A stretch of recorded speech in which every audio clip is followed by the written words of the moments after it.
Hi, I'm EmmaLou, the creative director for Heartfelt Creations. Today I'm back to show you how to use our open and bold images together. You might be saying, what's an open and a bold image? Well, what we consider a bold image is a stamp set that looks like this, and then we also have a coordinating set that's open. If you just stamp this one, you're getting an open image that you have to color. If you use them together, they're colored, easy to cut out. Let's face it, many of us like to color, but we don't always have time, so this is an excellent option. To start out with, we're going to stamp the open leaf in the classic leaf pre-cut set, and we're going to show you how it looks if it's just stamped by itself. I just stamped with a brown chalk ink pad, and then for the second image we're using the bold image out of this leaf set, and I'm using a pistachio memento. That is the lighter color, so we'll ink that up first, and then we'll go back with just a little bit of northern pine. That's more of a dark green, and I kind of hit the tips of the leaves, and that gives it just a little bit of a shading. So we'll go back and stamp that on top. Isn't that beautiful? That instantly adds color. This image is great for background stamping. So next we're going to show you how to stamp these on top of each other. So after you've stamped your base, which I start out with a bold image, I bring in my stamp positioner. You'll bump this all the way to the corner, and then take your open image, ink it with a dark brown or an ink that dries pretty quickly like a dye-based ink. Now just bump this up to the corner,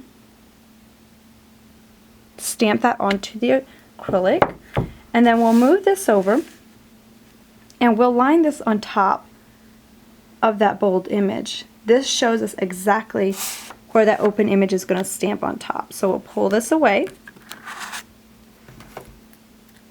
We'll ink up this brown again.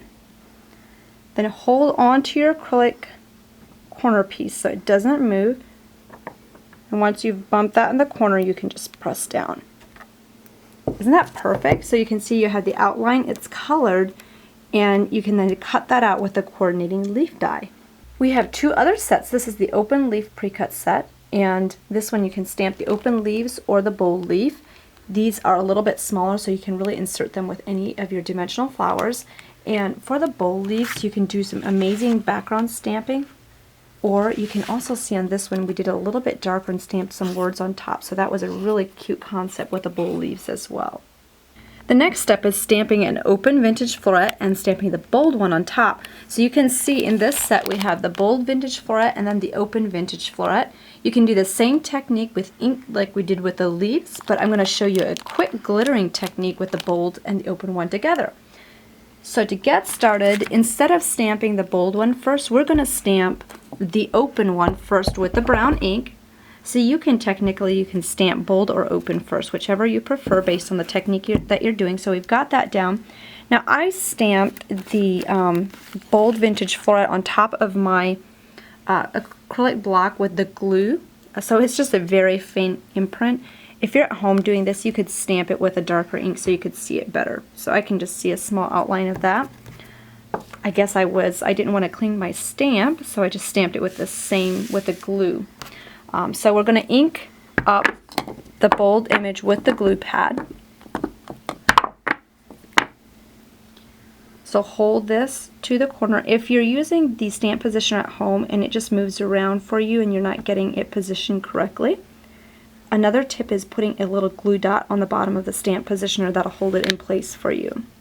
The first time you do it, you might have a little bit of a problem lining it up, so just practice till you get it lined up accurately. So when you stamp with the glue pad, actually let me start with the lavender first. We'll do that kind of in the center. Tap it off, and then we'll fill it in with the yellow. And actually, if you mix this together, this makes a great color combination for the Burst of Splendor collection. So if there's a harsh line in between the gold and yellow, I just kind of rub it together with my finger, and that makes that it kind of blends it a little bit. So in just a matter of seconds, you've got your image glittered and it's colored, and you use your bold image. If you're using the glue pad, stamp like a sealer spray. I like the Cryline Make It Last Clear Sealer. That can be found at Michael's. So you can see really beautifully, that just finishes that off really quickly. Purchase these sets at heartfeltcreations.us. Subscribe to our YouTube channels. There's many more videos coming up that you won't want to miss. Have a great time scrapbooking in your craft room, and I will see you next time.